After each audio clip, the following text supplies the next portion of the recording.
Chris in Toronto. You're live with Eric and V. What would you like to talk about? Hi, I want to know what were the atheist movement's goals and where is U.S. society today regarding each of these goals? Woof. Oof. So movement atheism is definitely a contentious term. Go ahead. I don't know what you mean by atheist movement.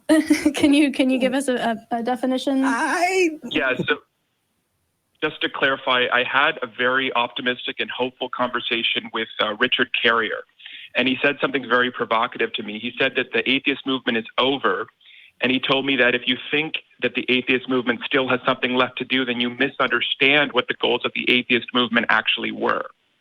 Wow, I strongly disagree with that. Absolutely. Continue, though. I thought it was provocative, but very, very hopeful. If you look at what he told me, it made me so hopeful for the future.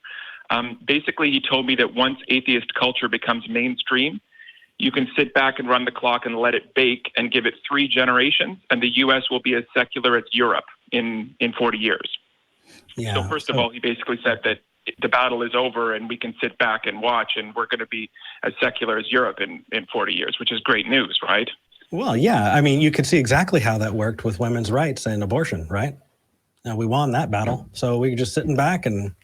Sitting back really worked there. Yeah. Sitting back during the Obama years really worked. Absolutely.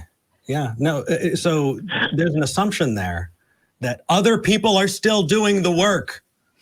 Right. And when everybody makes that assumption, nobody does the work. Right. If Richard wants to sit back and let it bake, that is his prerogative. Absolutely. Cool. He can do that. The only reason that we're going to get to where we want to be is because other people continue working. Yeah, so he said that basically the only ingredient that you need is that atheist culture needs to be mainstream and available for kids to be exposed to. For example, have you guys heard of the Quiverful movement? Oh, yes. So for people who don't know what the Quiverful movement is, it is a fundamentalist movement in Christianity. I'm sorry? Well, Carrier told me that this movement failed because they wanted to have a bunch of Christian babies, but the kids just grew up to be atheists. I'm sorry, the movement failed? It's still going on. Quiverful movement? Yeah.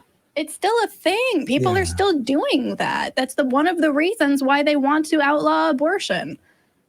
For people who don't know what the Quiverful movement is, it's a movement to have as many freaking kids as possible. I think the Duggars. Yeah, if you can't convert people to Christianity, that's okay. We're just going to pop out more Christians. Right. It is building your army. You know, it's a home-baked Christian army. Yeah, having your quiver full. Right. It's terrible. Yeah. It's militarizing your children from birth to be political pawns in your agenda. It's absolutely. Carrier told me that the movement backfired because first of all, these kids just ended up becoming atheists. And secondly, he said the more strict you are, the more atheistic and rebellious the kids turned out to be. So I don't know how useful the generalization is to the point, but let's move away from Carrier because I'm starting to feel uncomfortable talking about somebody who's not in the call. Right. I do want to say that I don't think that's I think that if we're adopting the philosophy that if something is mainstream, we just have to sit back and watch it happen. Then we can't tell whether or not the Quiverful movement is a success or a failure because it's still in the process. The kids who were created to be soldiers of God may have rebelled currently, but they were still raised in that environment. Christianity is still the overwhelming cultural inference here. So they may get tired of being rebellious and go back. We don't know yet. So if we're willing to make broad projections about what atheism is going to be in 40 years, we can't say that we can't not do that to other worldviews as well. I think that's dangerous. Yeah. So just to wrap us back into just to wrap us back into the reason for the call, you wanted to know what are the current goals of the atheist movement. I'm not a spokesperson for atheism, but I can tell you what I think. And neither is V, but they can tell you what they think. Excuse me. I am a spokesperson for atheism. The spokesperson. V, yes. Yes, it is. It is me. Okay, so I'm going to mute I'm V. here. We are associated with the atheist community of Austin. The atheist community of Austin has a mission statement, and that is the promotion of compassionate atheism and the separation of religion and government. As far as you want to talk about movement atheism, I think that is a loose term that's applied to a lot of atheist skeptics, mostly, who share similar goals, and they call that movement atheism. That as a thing, you can apply it in a whole lot of different ways, but where we're sitting, from what we're doing, we are wanting to promote the cause of compassionate atheism and the separation of religion and government. Yeah. Does that help? Do you guys agree, for example, that politicians can no longer fearmonger about atheism? No, I do not agree with that at all. Look at the vice president. Do you see what, literally Candace Owens, who is a pretty intense spokesperson for the GOP, has literally tweeted yesterday, no one on the left believes in God, and that's why we need to beat them. That is the talking point. That is the talking point. They are godless. That is why they're terrible and why they don't deserve to be in power. Yeah. So, do you guys agree that atheists have a good political lobby in Washington now, though? I think it's better than it used to be. But I think that right now, if you look at Congress, what's the makeup of Congress right now in terms of how many out atheists are there? 2, 3? It doesn't represent the population because it's still politically very risky to come out as an atheist, especially if you're not on a coastal state. If you're representing somewhere in middle America, coming out as an atheist is basically a one-way ticket out of your seat. Yeah, I've been involved in this movement for 3 years tops. And I think I've met the majority of people who are doing that in Congress, in Washington, who are actually, knocking on doors and are actually approaching senators and congressmen. If that's the case, there are not enough of them. Yeah. We need a whole lot more. Would you agree with the claim that atheist culture, the mainstreaming of atheist culture, is complete and that it's become mainstream now? I would love for that to be the case. When that happens, the show will not be useful anymore. I think we're having confusion here about what mainstream means. I think if you look at TV, if you look at film, yes, it is a lot more secular in the way that they approach things. A lot of characters make jokes about not believing in God or being an atheist or what have you, and it's not like boycotted. Yeah, in that way, sure. But tell an atheist in the middle of fucking Arizona in a small town that they are the only, that there are other atheists. They will say, no, there are not. I am the only atheist in my community. We get their emails. Right. Every day we get people saying, I'm the only atheist in this state. I'm the only atheist in this town. And it's not mainstream for most people. In terms of media representation, we're getting somewhere. Same with other kinds of representation. We're finally making that initial push, but we are still in the beginning phases of making this something that's acceptable to the average American. Do you think that there is...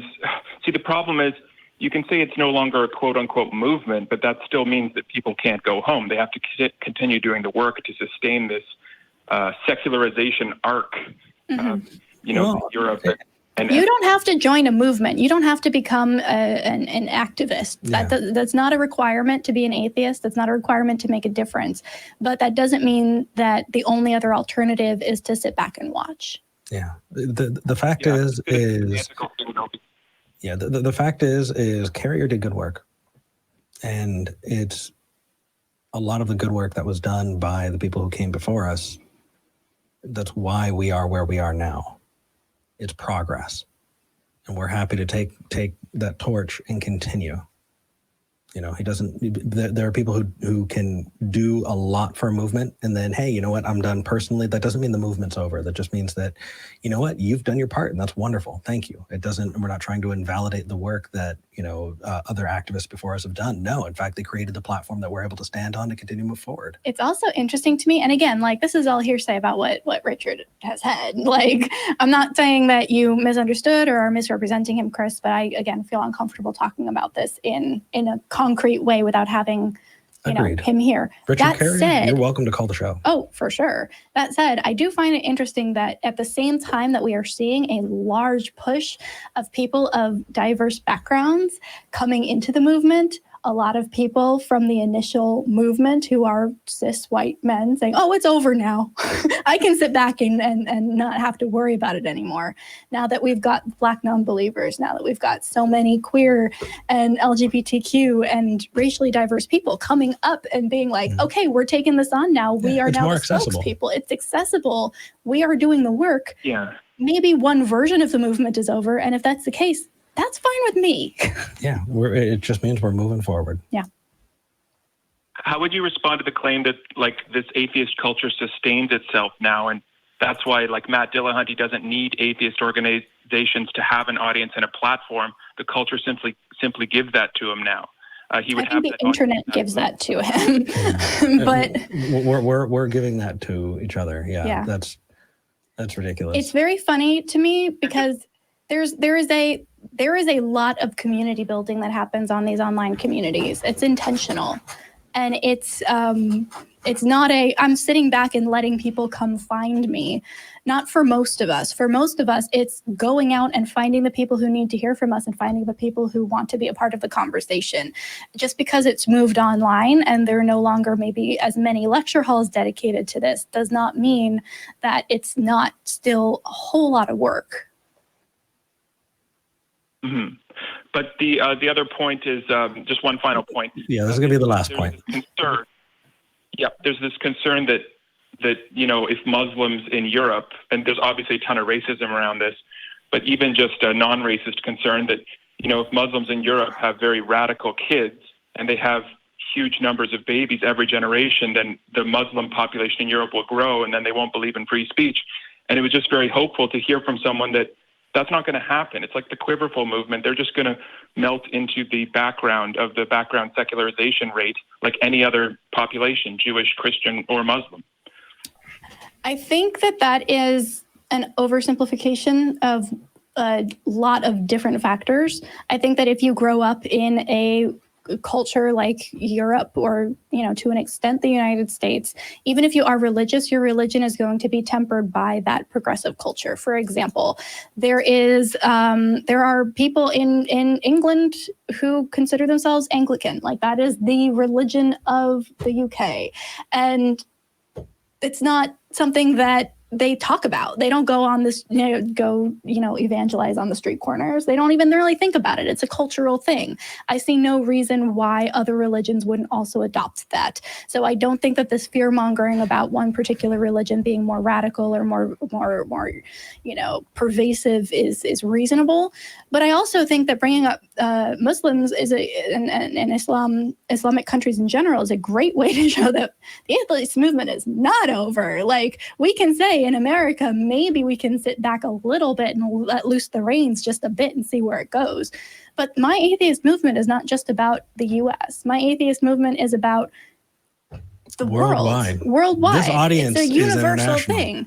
And there are so many places in the Middle East, in South America, in up north, like northern Russia and everywhere. 15 minutes from where we're sitting.